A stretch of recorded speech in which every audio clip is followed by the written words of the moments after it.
Titanic International Society, and this year happens to be the 110th anniversary of the sinking.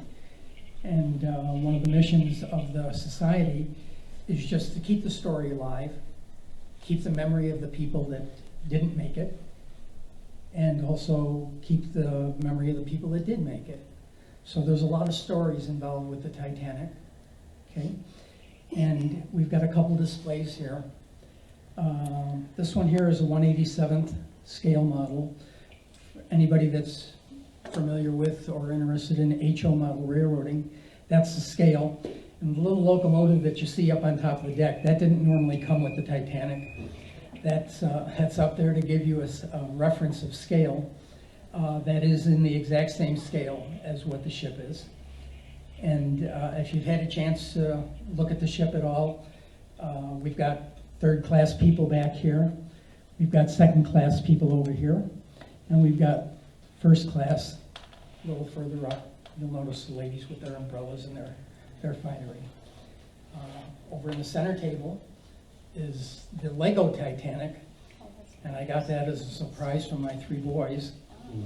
It's 9,090 pieces, and I built that on a 6-day marathon because I wanted to have it ready for this show here. The table towards the back has got some things that I just collected. I have no real artifacts from the Titanic. Those are just collectible items. There's a teapot. There's a coin bank that is kind of macabre but kind of unique. A few different things there.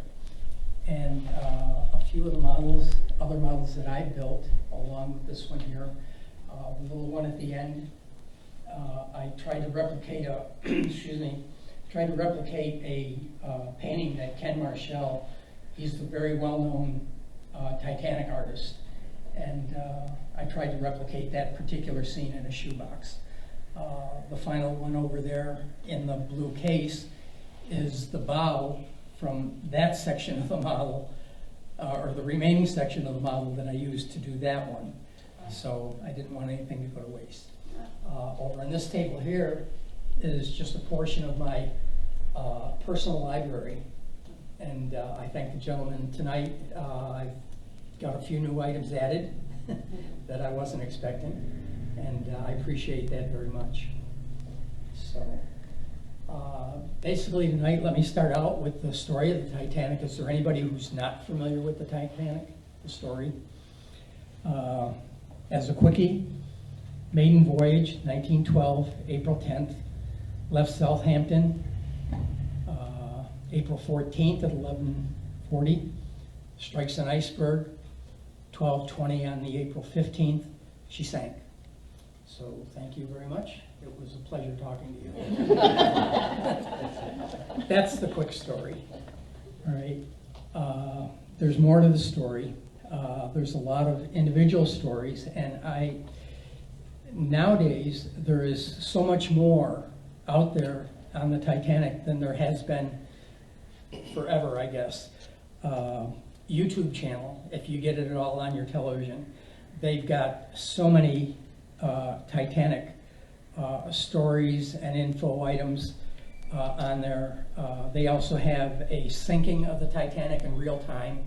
You can sit there and watch the 2 hours and 40 minutes, watch it go down inch by inch by inch, and actually go along with it.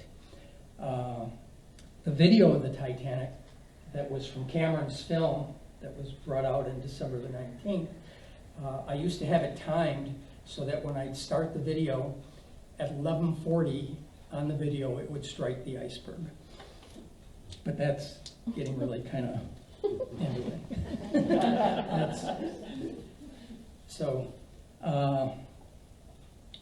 some of the misconceptions about the Titanic that people have had over the years, probably the very first one was, why weren't there enough lifeboats? Well, the British Board of Trade, and you have to think back, you have to go back to 1912. The British Board of Trade had set up their own regulations as far as what was required for lifeboats on ships, and they went by tonnage of the boat, not by the number of people that were on the boat.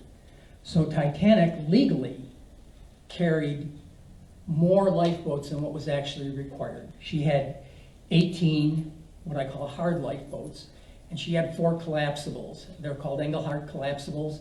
It's like about a half solid hull, and then there were canvas sides that they pulled up.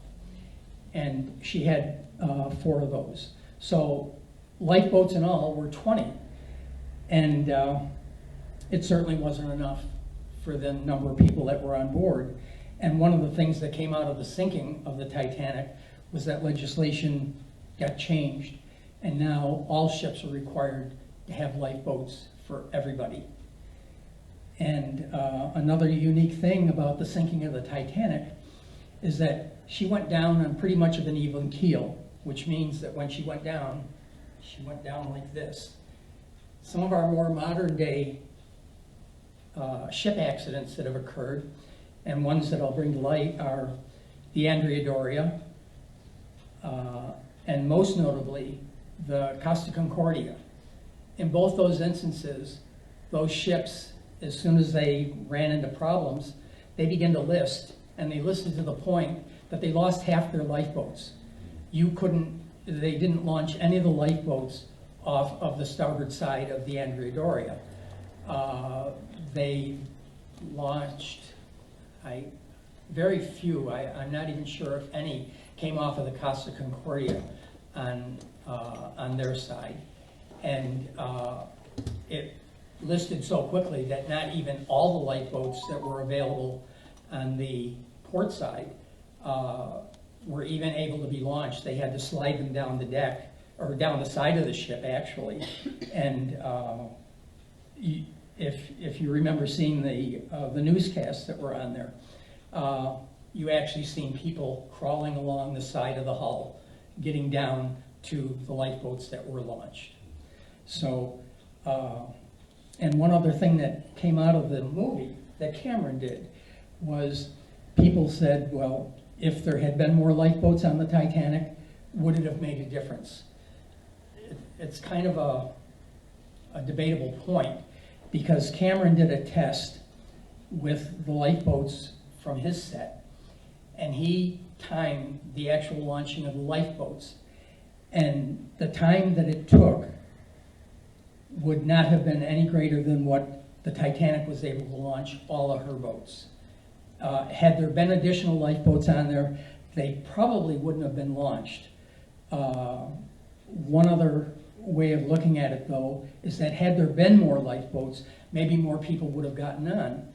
But the first lifeboats that were launched had very few people in them. And people say, well, why? The ship's going down. The people looked at the Titanic and then looked at the lifeboats, looked how far down they had to go, and they said, I think we're better off on the big ship. So many of the first lifeboats went off with as little as 12 people and had a capacity of over 40 in many of the boats. So their orders were to row away from the boat and then to come back and pick up more. But they were so afraid that they'd be swamped that they didn't go back. So they sat out there in the ocean and listened until the yelling and the screaming stopped, and then they said, well, now let's go back and we'll see what we can do. And there were a few bodies, or a few people that were actually picked up, and there was a couple that made it, but most that were in that water didn't survive. And they didn't survive not because they drowned, but that water was closer to 28 degrees. Now, you've got ocean water, salt water, that doesn't freeze at 32. And the exposure, for the most part, if people lasted 15 minutes, it was a long time for them.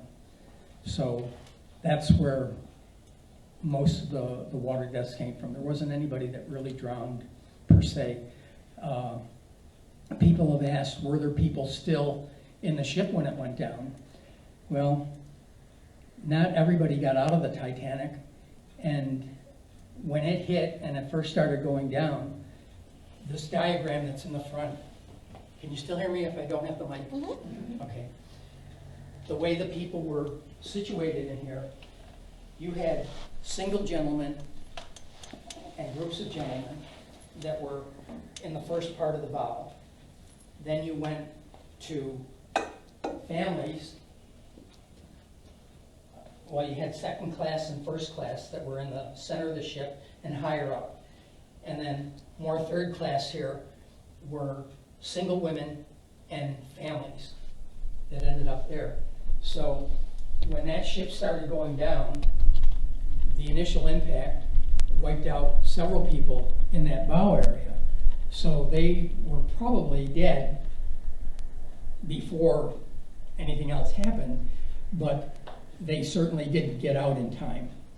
And then you've seen the stories or heard of the situations where gates were locked, people couldn't get out. The gates were finally opened, but by the time the people did get out, everything was gone. So those were the people that gathered up on the stern, and that was the majority of the people that got lost up there. Are there any questions or anything about the sinking that took place, or questions that you've got in regards to the Titanic, sir? Did they actually launch all of the lifeboats? All the lifeboats did get launched. The last two that actually came off the ship were the Engelhart collapsibles, and they literally floated off the deck. Wow. Those collapsibles were mounted up here. They were on the roof, close to the bridge, and they literally floated off the deck.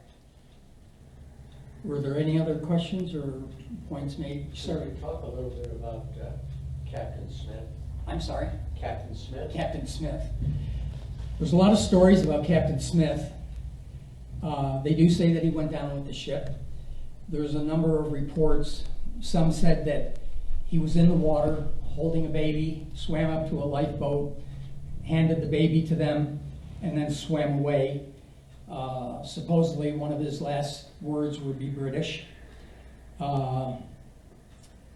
There's no definitive record of what actually happened to him.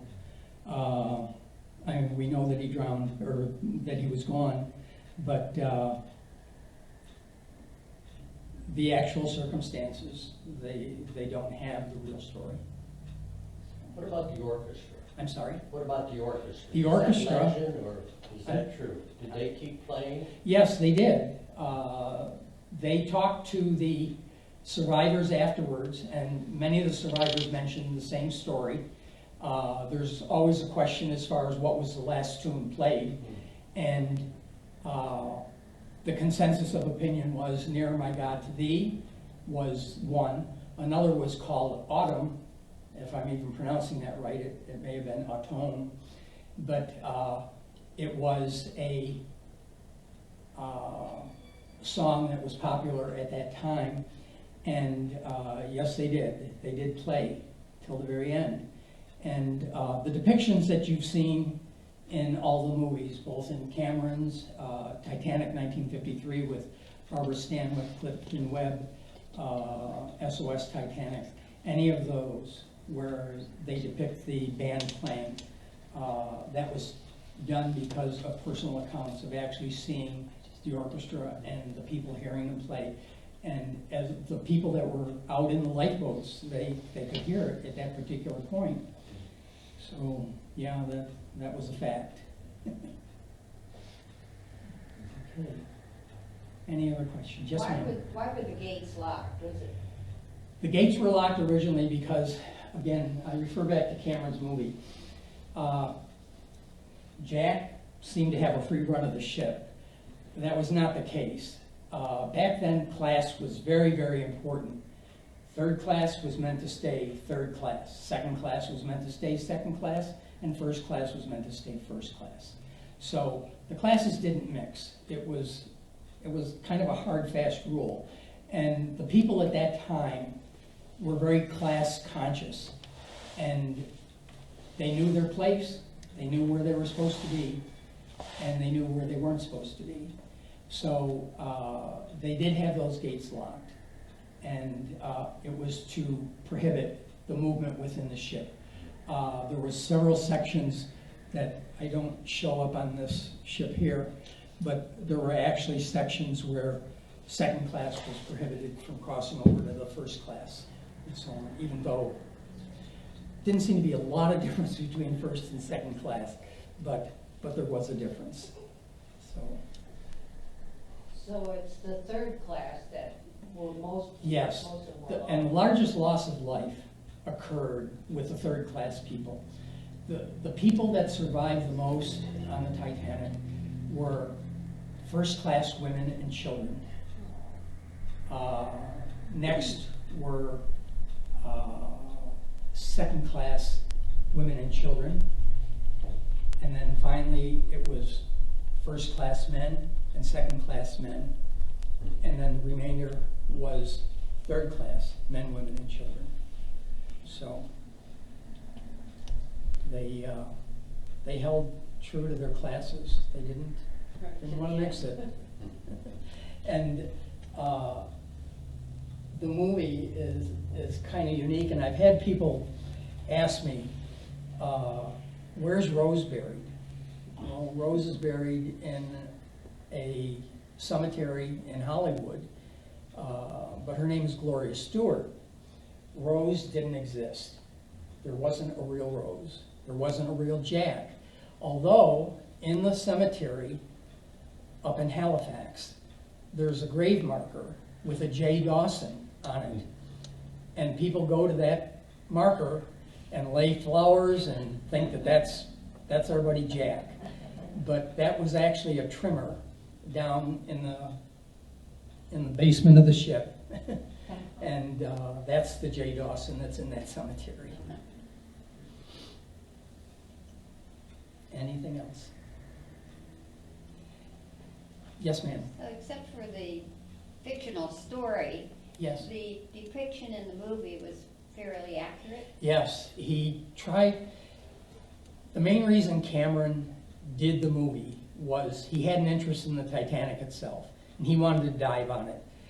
And he used the story to give him access and to allow him to do the things that he did. So he tried to incorporate in that movie as much of what he could of actual situations that happened.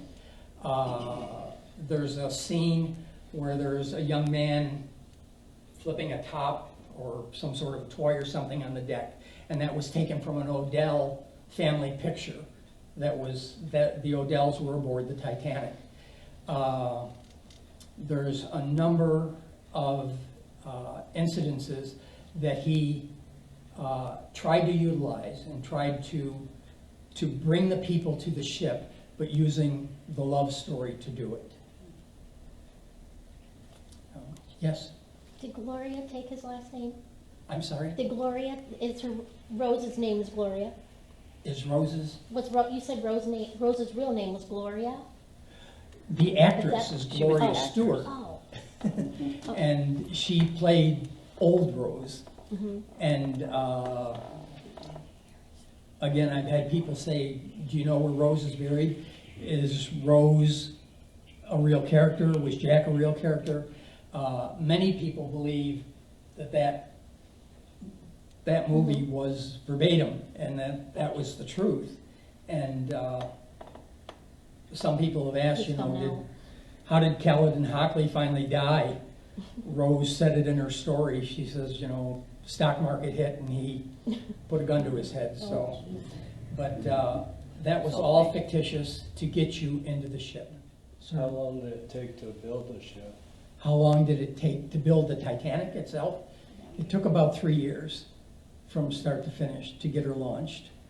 And one of the scenes in A Night to Remember, the very first opening scene in A Night to Remember is the launching of the ship, and she breaks the champagne bottle over the bow and says, I christen thee, and may all who sail in her, so on and so forth.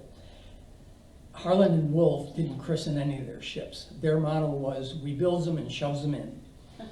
And so there was no christening on the Titanic at all. And there's some people afterwards that felt that was part of the problem. The ship was never christened, so there was a religious aspect there. Yes, ma'am? What about the construction of the Titanic made people say, oh, it's unsinkable? Was there a certain feature? The unsinkable part came from the press. Harland and Wolff stated because of the safety features in the ship, it had 16 bulkheads, it had double bottom, it was state-of-the-art engineering at the time, and Harland and Wolff said it's practically unsinkable. The press took that and ran with it and said, this is the unsinkable ship. And it kind of stuck, and it's unfortunate because it wasn't true. But all in all, there were 3 ships that comprised the entire fleet. Her sister ship, the Olympic, was the first one built and launched. Titanic followed right beside her and was launched about a year after Olympic was launched. And then they followed up with what was going to be called Gigantic, but after the Titanic incident, they decided to change that name to Britannic. And the Olympic lived out her service career and was finally scrapped in 1935. A Scottish industrialist bought it and used it to put people to work, dismantling that ship. And my own personal opinion or feeling on it was that if any ship should have ever been preserved and saved, it should have been the Olympic, because that was the remaining queen of the trio. The Britannic itself, in each successive build, the ship was a little bit larger. Basically the same dimensions, 882.5 feet long, 92.5 feet wide. And, but what changed the tonnage on the ship and what made them larger was the changing of the usable living space that was aboard ships. And they calculate, using some means, I don't understand exactly what it is, but using those means, they calculate what a tonnage is on a ship. So they added changes in rooms and so on the Titanic, so she theoretically was a little larger than her sister, the Olympic. The Britannic, after the incident with the Titanic, adding the lifeboats and different types of launching equipment that was on the Britannic, made her the largest ship at the time. So each successive build, they became the largest ship at the time. And there was kind of a war, financial war going on between the Cunard line and the White Star line. Cunard went for speed, not necessarily luxury, but they were the fastest crossing, and the Lusitania and Mauritania held blue ribbons, which is an award given for fastest crossing of the Atlantic. And the Olympic series of ships, the 3 that were built primarily for the opulence. They wanted people to believe that you're on a hotel. And when you've looked at the pictures or seen the movie and so on, it was a living, floating hotel. And some of that ornate woodwork is still kept around. There's a hotel in England, and I don't remember the name of it, but when the Olympic was scrapped, they took one whole room, all the paneling and everything that was there, and installed it in their hotel. So if you go there, you can actually see the hand carvings and the ornate woodwork and so on that was actually used on those ships. How long did it take generally? I'm sorry? How long does it take generally to go from port to port? The trip was usually about 4 days, 4 to 5 days, again, depending upon the weather. And the Titanic was sailing in the best of weather. The reports were that the Atlantic had never been that calm. They referred to it as a mill pond. barely a ripple. And Mr. Ismay, the chairman of the White Star Line, it was said that he had encouraged Smith to make a quick run of it. He said, you know, the engines are working great, let's just keep it up. And who knows, we'll make news, we'll get there a day early. And after the striking of the iceberg, Andrews assured him, he says, you'll make the news. Not the way you want, but you'll make the news. So, and speaking of the news, I don't know if you had a chance to look. Back on that wall are the newspapers from the Erie Daily Times. And it's basically from April 15th on the left to, I think, April 26th on the right. And when you start to see, and the very first one, if you noticed, big headlines, Titanic safe. And that wasn't unique to the Erie Daily Times. Many of the newspapers of the day took that and ran with it. Titanic is safe, you know, she's being towed to Halifax. In fact, the people believe that story to the point that trains were being rerouted to go to Halifax to pick up the survivors. And they were still en route when the rest of the news started filtering in and saying, wait a minute, it's not exactly right. And if you follow the headlines as they go across, X number of survivors, a little change in the numbers as we go along. And then by the time you get to the 26th, it's not exactly back page news, but it's some ship passing along the lanes, spotted some bodies, or spotted some wreckage, spotted this or spotted that. The story took just about that many days to simmer down to the point where people said, all right, that's what it is. So, and for the longest while, Harland and Wolff and Belfast in general felt almost ashamed in the fact that they had built a ship, and the people of Belfast felt that they were somewhat responsible or whatever. And it wasn't until years and years and years later, almost to current day now, where they're taking back pride in what they had, and they recognize the fact that it wasn't a fault of a ship, but it was a series of errors, and most of it was human errors. Again, you had a captain who was very confident in what he was doing, and he wasn't doing anything out of the ordinary.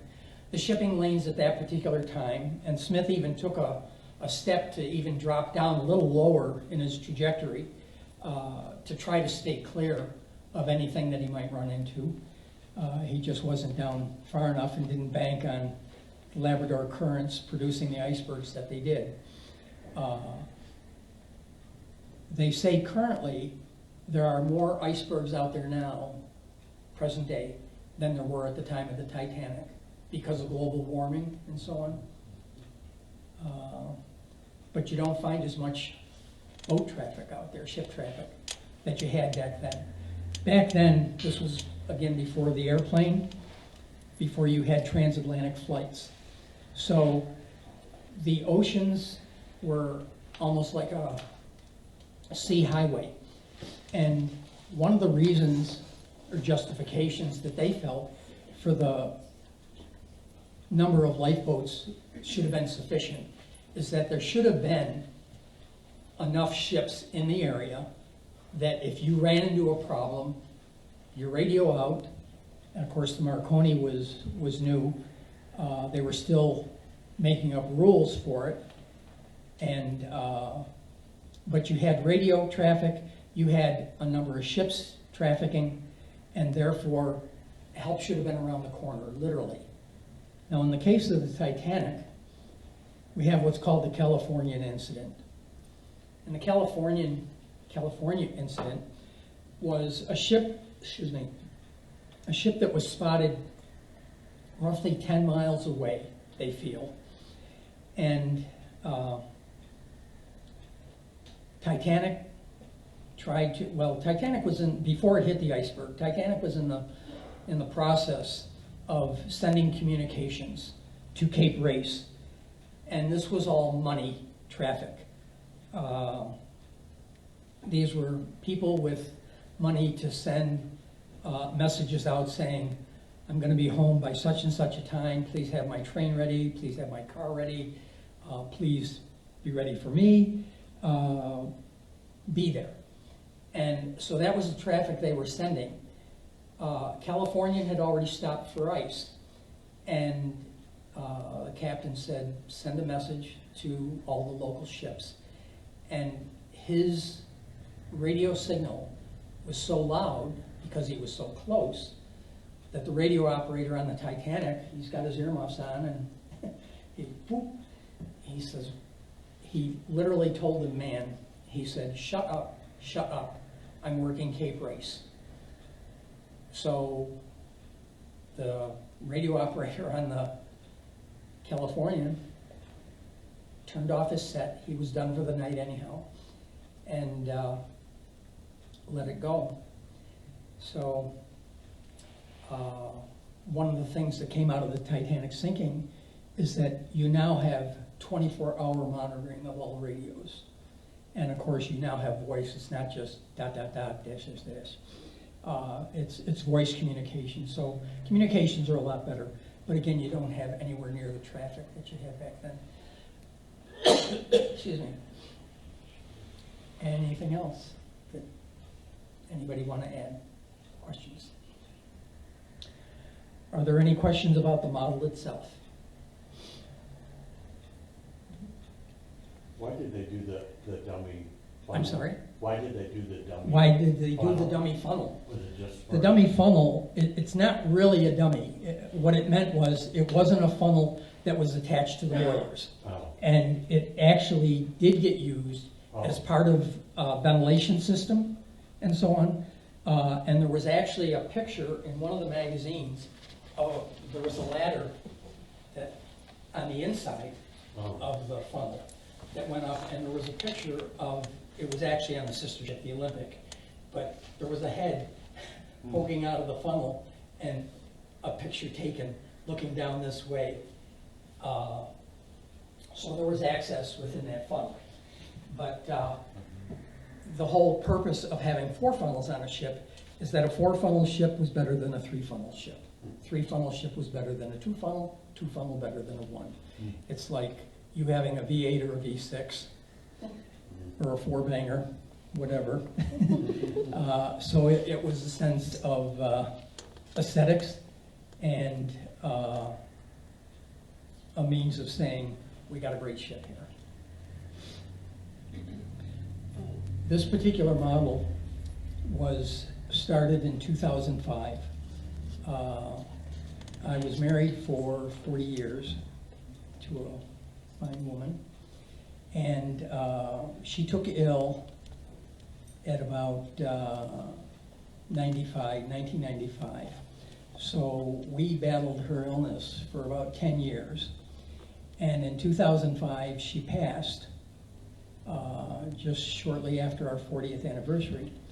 And it was kind of a therapy for me, if you can understand that. I had wanted to do a project like this, but didn't really have the time or anything. And so I literally threw myself into the ship and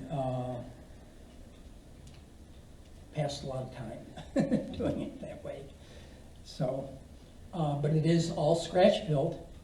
It comes apart in 3 sections. It's actually split here, and it's split here. So the bow comes off the center section, and then the stern. It is radio controlled. It's powered by 2 windshield wipers from a '78 Dodge. So therefore the ship only goes forward and backwards.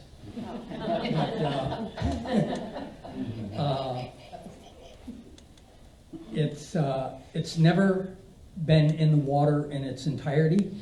Each section has been floated separately, so I know that it works. But my wife, currently, Charlene, said, I don't want it to go in the water. And I said, you have no confidence in my building. She said, it's the Titanic. So it hasn't been in the water. I had a hobby shop up in Corey when we were up there for a while. And I had the ship in the front window of the hobby shop. And it almost got to be a running thing with my customers as to, gee, that's great, when are you gonna put it in the water? And I'd say, well, there's some dispute as to whether it'll ever see water or not.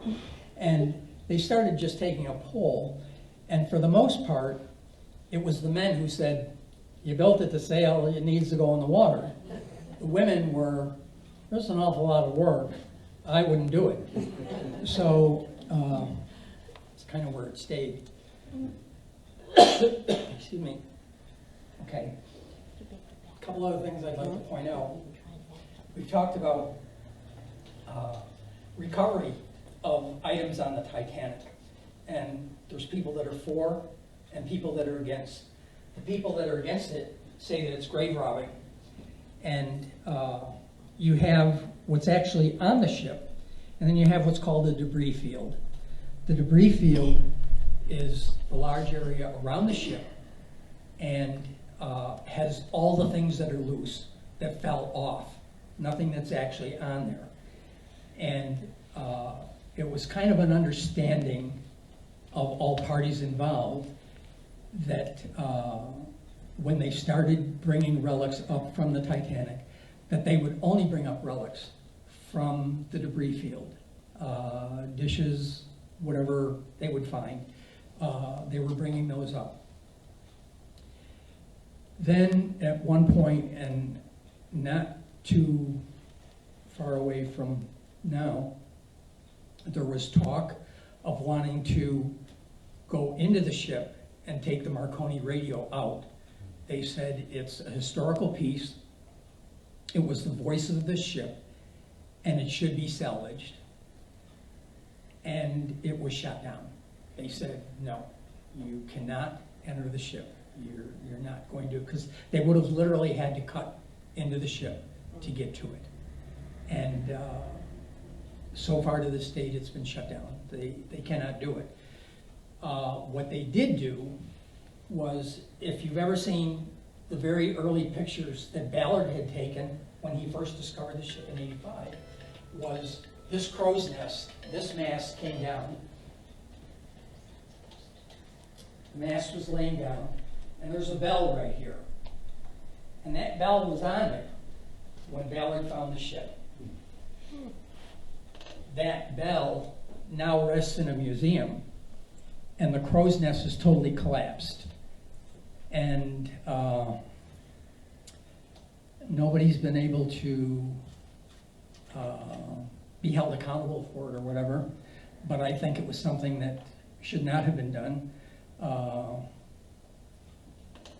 Getting a hold of a ship's bell, like they did with the sinking of the Edmund Fitzgerald, they brought her bell up, replaced the bell with another bell, and then had her original bell inscribed with the names of the 28 sailors that went down, or 29 sailors that went down with her. So there's something to be said for having the ship's bell. But I feel, again, it's just personal feeling, is that it was on the ship that should have never been touched. And the people have said, well, you know, it's decaying at a very rapid rate. You know, you're not going to see this ship in another few years, whatever. When Ballard found the ship, that bow section was pretty much pristine, and she had already been down there 78 years. Not a lot had happened. Once people started going down to the ship, landing on the ship, is when things started to really deteriorate. So there's pros and cons about the recovery, on how people feel about that. One of the things that did come up, and not on the ship, but from the debris field, was something called the big piece. Has everybody heard of the big piece? Does anybody know what I'm talking about when I say the big piece? No. Okay. The big piece was a large section of hull that was laying loose in the debris field. And it's a piece that looks, this is kind of heavy here, this is almost 25 ton. But it was a piece that looked like this. And where it was on the ship was basically here. And there was 2 cabins behind that big piece. And they were both unoccupied cabins. But they were able to, by window placement and metal placement and so on, they were able to determine that that's exactly where that was. That piece was brought up and is currently on display. I think that it actually ended up being done in 2 parts. This, because of the shape of the big piece, they literally cut this off at the bottom here. So you've got this piece and you've got this little piece here. And they're in 2 separate museums. And my understanding is that the larger of the 2 pieces is in Las Vegas at the display there. And they have, there's some pictures that show that they've kind of refurbished it a little bit. They've added some paint to give you more of an idea of where it actually was. They've got the white and the gold stripe and the black paint and so on. But that piece is very unique. Yes, ma'am.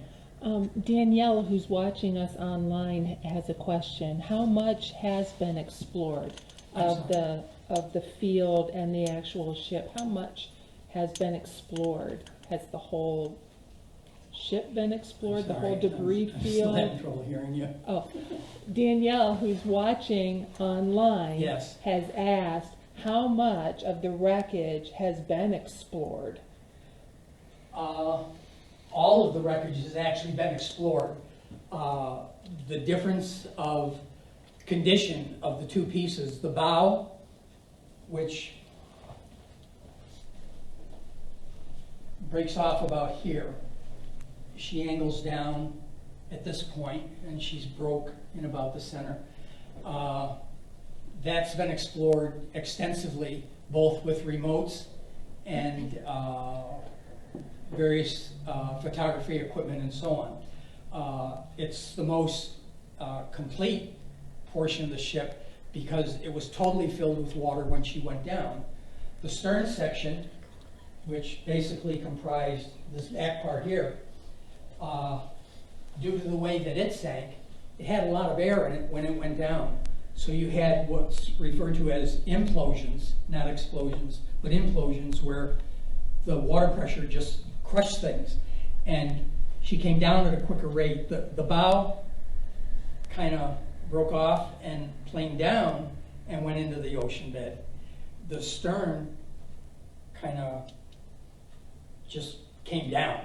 And Charles Pellegrino, a scientist, gave a real good explanation as far as why the damage to the 2 pieces look the way they do. And the stern, I don't know if you've ever done this as a kid or adult or whatever, but put your hand in the water, if you're at the beach or whatever, push it down, and you get this influx of water coming down on top of you. Well, that's exactly what happened with the stern. Stern came down, hit the bottom, and you had this column of water that came down like a fist and just splayed it out. And because, again, there was still air and so on that was trapped in there, it suffered the amount of damage that it did. The bow was totally emerged. So therefore, when she went down, there was no collapsing per se. The decks, when you look at the pictures of it, again, they're kind of angled down this way. And when the bow stopped, you had that column of water coming behind it, not on top of it, but behind it. And that's what literally pushed those other decks down. That's why you see the shape of what that was. Yes, sir. At that time, within the ship, did they have any watertight security, integrity? Did they have Watertight. Watertight integrity. watertight integrity? Well, the ship was divided into 16 watertight compartments. The problem was they only went up so far. They didn't go up high enough. So for those of us that still remember ice cube trays, when you're filling an ice cube tray and that water goes in and then goes over to the next one and the next one and the next one, that's basically what happened with the Titanic. You had 5 compartments that were flooded, and as the water came in and rose up, it got to that wall, went into the next one. And that's why Andrews had told Ismay, he says, without a certainty, she's going to sink. And he says, well, she can't. He says, she's made of iron, she will.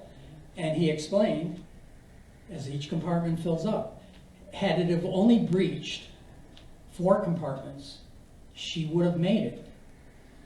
There's also a theory, some people have said, that, well, what would happen, or what would have happened, if the Titanic would have nosed in, hit the iceberg head on, okay? Well, the conjecture is that she probably would have survived. There was a ship called the Sovic that ran aground on a place called Lizard Reef.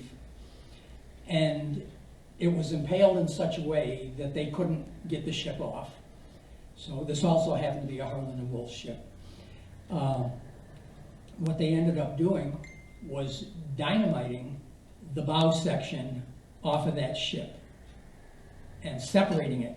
They towed the stern section back to Harlan, had Harlan and Wolff build a new bow, and the ship went back into service. Now, what probably would have happened was you would have lost almost immediately the people that were in that bow section. But the ship probably would have survived. So it didn't go head on into it. How did it hit? Did it go sideways? It actually hit, glanced. Icebergs, as you know, the majority of the iceberg is more underwater than above water. And the iceberg that they hit, excuse me, had a shelf. And when the Titanic struck it, it was glancing off. And original thoughts were, original calculation says you've got a 300-foot gash along the entire length of that hull. And that really didn't end up being the case. It was a situation of bump and grind. And Cameron did a very good explanation of that in his movie. He showed how it would pop a rivet, bend a plate, pop a rivet, bend a plate.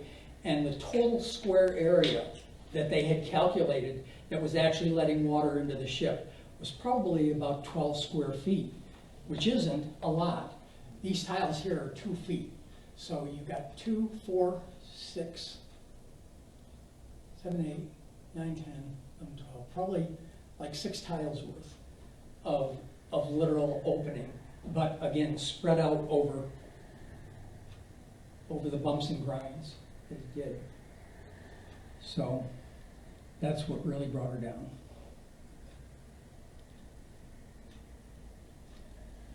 Is there anything else? Anybody got? Sir? Did White Star go bankrupt after? Again? Did White Star go bankrupt? Did White Star go bankrupt? Eventually they did. They ended up, I don't know if you, I guess it was bankruptcy, I'm not quite sure. It was actually a merger. White Star and Cunard merged. And eventually the White Star end of it phased out. So Cunard, which is still active today, was the surviving ship company.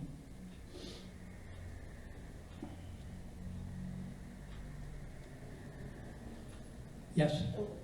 Life size, so we kind of get how big it was from front to back and side to I side. can't hear you, honey. How long was it from front to back and Oh, side to side?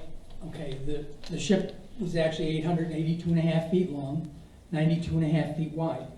And I did some measurements. If you were to put the Titanic on West Washington Street, and you were to put the stern right at the corner of West Washington and Mechanic, the bow would be at the middle entrance of the drive out for the bank. So that kind of gives you an idea of the length of what's there. And again, 1912, this was the epitome of the engineering at that particular time. I happened to be at the library in Erie at one time, and if you're familiar with that library, you know that there's a ship's canal right near the side there where they do ship repair. And there was a freighter that was in there, and I think I looked up the information on the freighter, and the freighter was close to 1,000 feet. So I'm looking at that and I'm thinking, wow, Titanic is nothing compared to that. It just didn't seem to be relative at all. And yet, you got to go back to 1912. In 1912, you didn't have 1,000-foot ships. 882.5 feet was the largest ship on the water at that particular time. And she was also, a lot of what you don't see on the Titanic was underwater. She was 170 feet from the keel to the top of the funnels. Now, generally, at least when I went on Google and asked how high is a story, they consider a story to be 10 feet. So that, if the ship were sitting on the street, you could put a 17-story building next to it, and it would be that large. So it was big for her day, and certainly dwarfed by things that we have nowadays. Again, I refer back to YouTube channel and so on. There's a number of things that are on there, and there are some comparison videos where they show some of the current modern ships that they have today. And there was one picture I remember seeing, Titanic sitting on the deck of an aircraft carrier, and it's just dwarfed. So as technology has increased, so has the sizes. Anything else?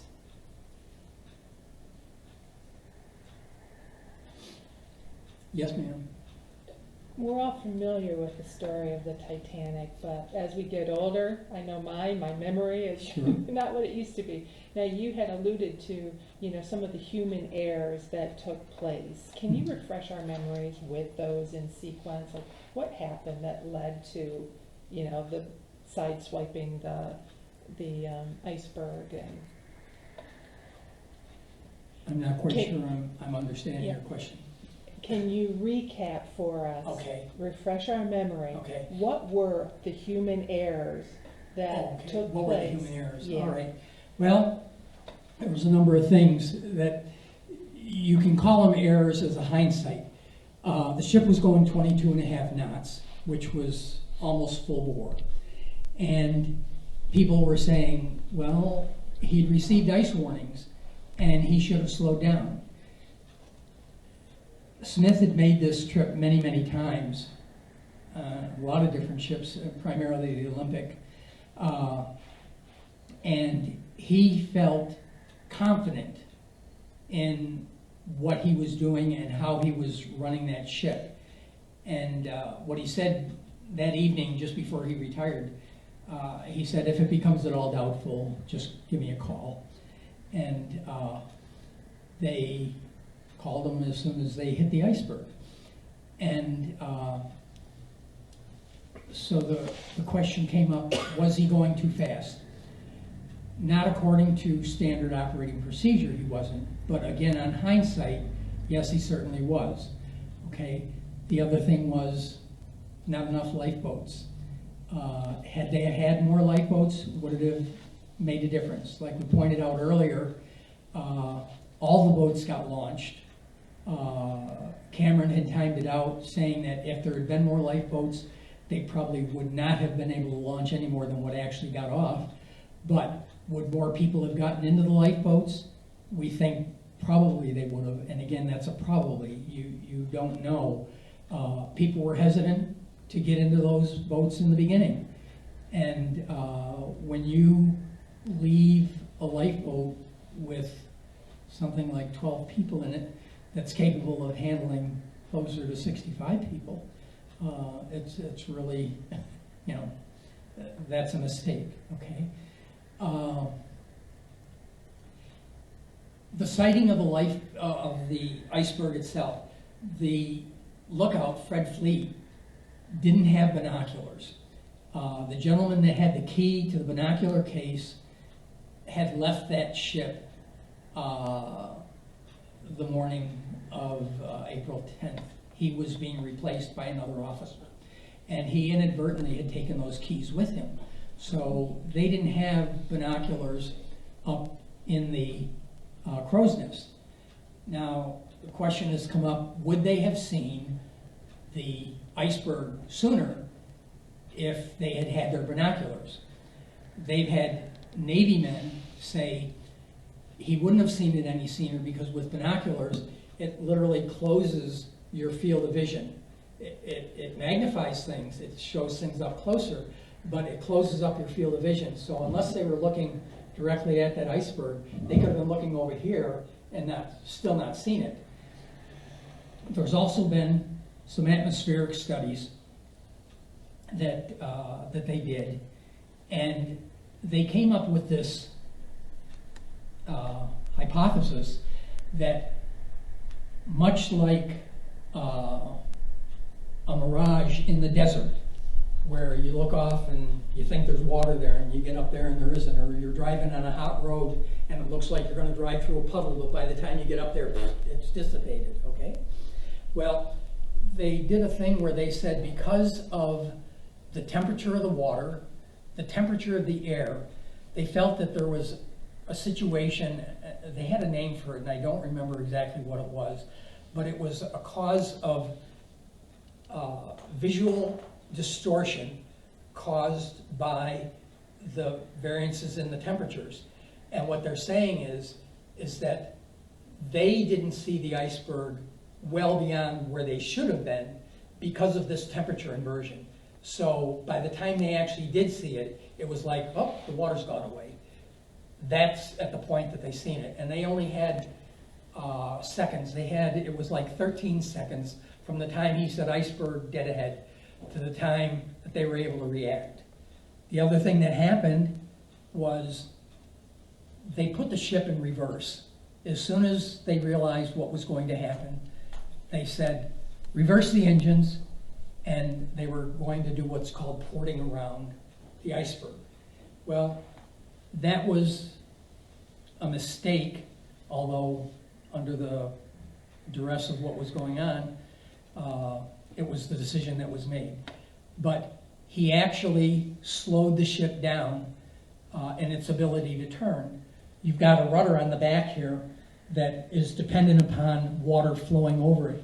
So when he put that ship in reverse, he reduced the amount of water going over that rudder. And the ship turned, but turned a lot slower than if he had been going at the 22.5 knots and just says hard port and made the turn. He probably would have missed it. So, I don't know if I answered your question before about the iceberg as far as what damage it did when it hit. Did I answer that correctly for you? I think you did, yes. Okay, I wasn't sure. Was it a clear night? It was a clear night, and that was, again, that was part of the problem. You had no moon, starlit night, ocean calm. They're saying that had there been any waves at all, they would have broken at the base of the iceberg, and that would have given them a clue. But with this perfect calm, there was no indication until they literally seen it. So that it was the issue there. Titanic still sells today. People have asked why the interest. They kind of relate it to the Challenger accident. Technological wonder of its day. everything's gone right in the past before, why wouldn't it be all right now? Well, ice and O-rings apparently weren't compatible, and you ended up with a fuel leak and destruction of the Challenger. So,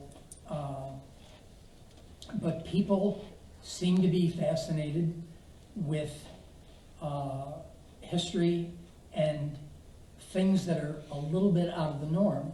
The fact that Titanic was on her maiden voyage, largest ship of her day, most technological in all her aspects, and yet she went down.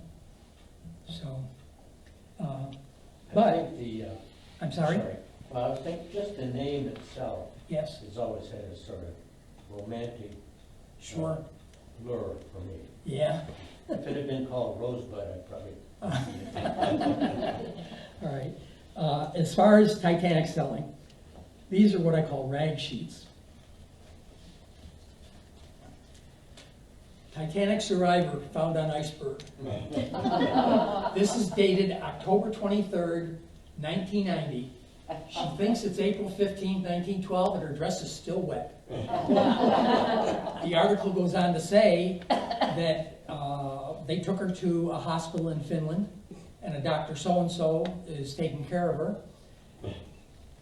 I can't find the doctor, I can't find the hospital, I can't find any of it. Okay. Then, September 10th, 1991, Titanic captain found in lifeboat. He thinks it's April 15th, 1912, and his pipe is still lit. Navy ship picks up the Englishman in fresh 1900s officer's uniform. He went to the same hospital in Finland.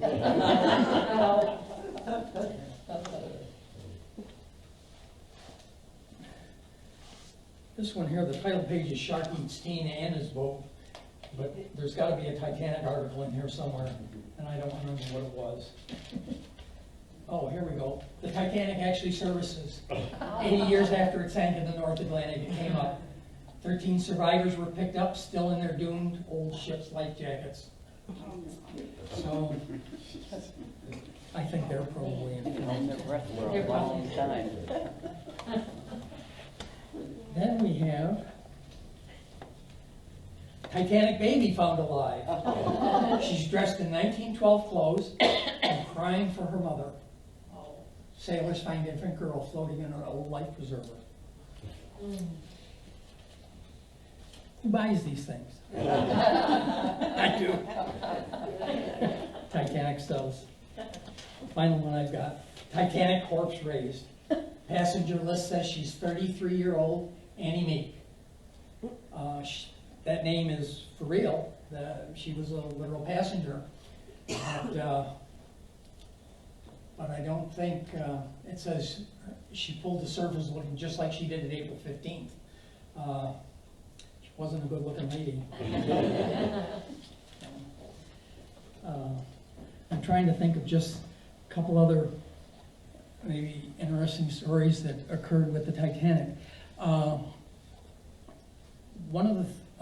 Some of the survivors that were found, there was 2 young boys, and they referred to them as the Titanic waifs. They couldn't find out who their parents were. They were being held by whatever would be considered child services back in 1912. And it turns out that the father was taking the children, they were from France.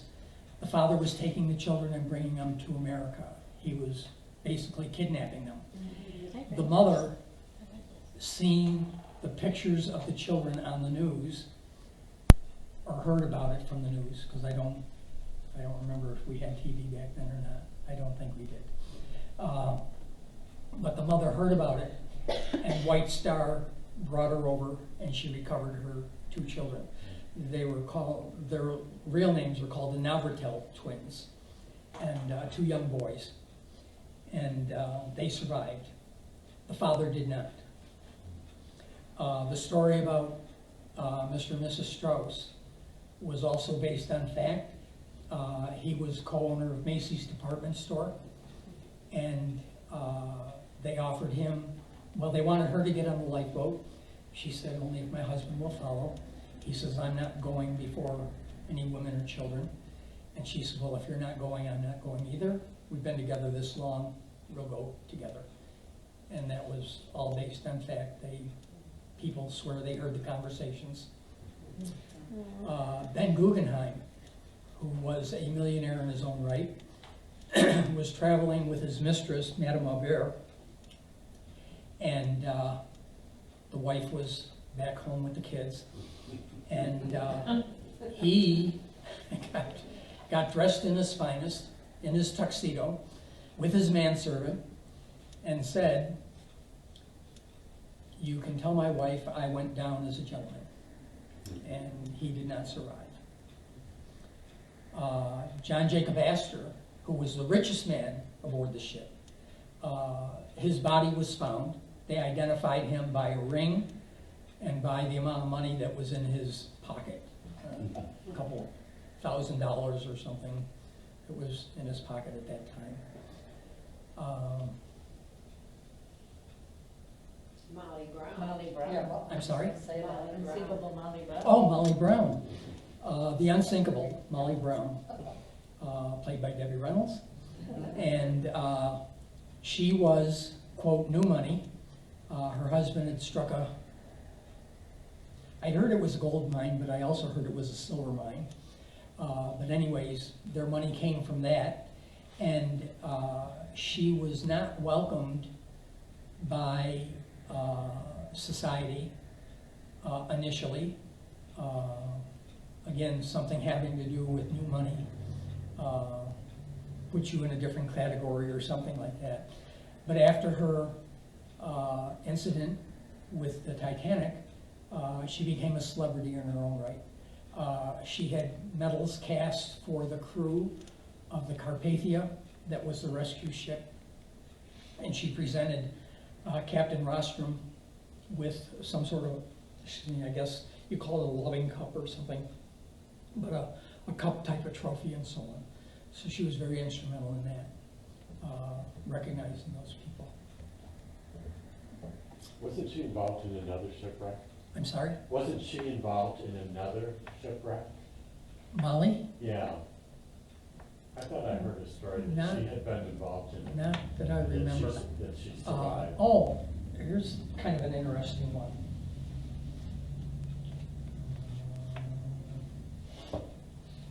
Viola Jessup, Titanic survivor. She was actually aboard all three ships, all three sisters. She started out on the Olympic as not a maid, but a service worker aboard the Olympic. And she was aboard the Olympic when the Olympic was run into by the British Navy ship, the Hawk. And they say the reason, excuse me, that happened was that the Hawk was in the process of trying to pass the Titanic, and because of the depth of the Titanic and what she was drawing water-wise, literally sucked the Hawk into the side of her and created a big hole. And Titanic, or Olympic, had to be laid up. Titanic was delayed in her launching because of the repairs that needed to be done on the Olympic. And then she transferred to the Titanic, and all was going well until they hit an iceberg. But she survived. She, in fact, in many of the movies, Andrews is shown talking to a woman telling her to put her life jacket on, let other people see that you've got your life jacket on, so that they know that this is what they're supposed to do. Supposedly that was supposed to be Viola Jessup. After the Titanic, she had the good luck to go on the Britannic. And she was a nurse aboard the Britannic, because the Britannic had now been commissioned as a hospital ship during the First World War. And that ship struck a mine. There was conjecture as to whether it was a torpedo or a mine.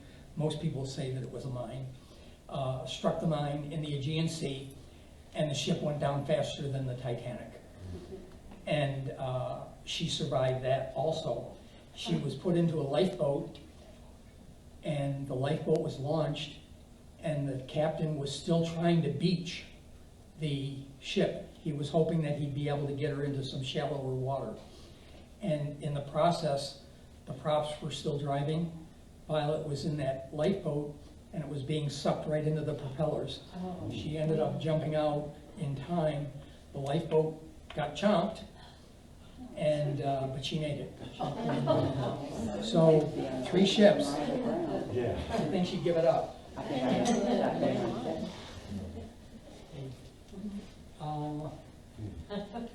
can't think of anything else that I can lend to you people. You've probably got a lot more information than me in some areas, I'm sure. So, but I appreciate your attendance. I certainly appreciate your participation. Janelle Nolan is the gal that's responsible for allowing me to even present this material. And thank you. Thank you so much. So, if there's anything else, folks? Thank you. You could do a new project of the interior. Wow. There is, again, I mentioned YouTube many times. I mentioned YouTube. There is a ship, a model that the guy did, full interior and everything. Beautiful, beautiful job. Unbelievable. And for all the expertise he put into that ship, he made one error, and I can't believe that he did that. This compass platform, he's got turned around backwards. He's got the stairs coming up the other side. Oh. And I thought, wait a minute, how can you do that? You did such a fantastic job through everything, and you put the compass platform on backwards. So